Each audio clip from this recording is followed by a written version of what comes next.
الرحمن الرحيم اللهم صل على سيدنا محمد. maanta waxaan halkan isugu nimi lacag aan u ururinay dadka xanuunka dhibka qaba oo ay soo ururiyeen waris iyo Aamin Cabdilaahi Leila Jaamac waxaan ka soo ururiyeen magaalada Cardiff qayb ka mid ah Cardiff waa magaalo weyn laakiin qayb ka soo ururiyeen dumarka Ilaahay khayr siiyo jazakallahu khayr baa leenahay lacagtu waxa ay dhan tahay 2900 oo dollar wadada tumala socda 2900 oo dollar ilaahay waxaan ugu bareeraa waqtiga ay siiyeen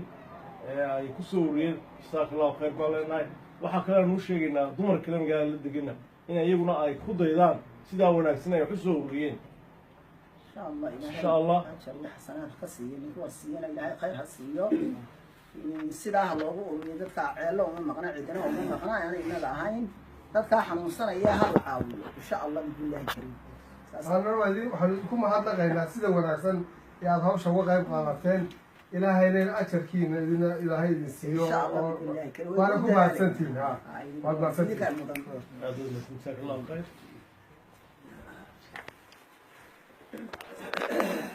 بسم الله الرحمن الرحيم waxaan u mahadnaqayaa anigoo Naasir Ciise waxaan u mahadnaqayaa dumarka reer Cardiff qaybta soo ururisay lacagtaas maaha markii ugu horeysay lacagtaas una keenaan in badan bay lacag badan noo ururiyeen dhowr bilood ka hor waxay naga shaqeeyeen fundraise aan ku soo saarnay ilaa maxay intaa in lag mar kalena mid lacag kale dhammaantood dumarka reer Cardiff oo dumar individual bay wada bixiyaan lacag inta gaaraysa waanu mahadnaqaynaa kuwa kalena ku maqan waliba qaar kale ururiyo kala badan kuwaasina way wadaan wali iyaguna way noo keeni doonaan insha Allah tiiraguna way socotaa waxaan markaa u sheegayaa hadduu ilaahay yiraahdo ciida kadib dhakhtarku shaniisa ku baxaya markaa waxaan u sheegayaa walaalaha reer Somaliland iyo Soomaaliyeed ee meesha ay dhageysanaya maanta inay ka qayb qaataan dhakhtarka dadka dhibarka qaba ee walaalahooda wax loogu taraayo dhakhtarkaas shaniisa lacagtii intii badnay ilaa barkii waanu haynaa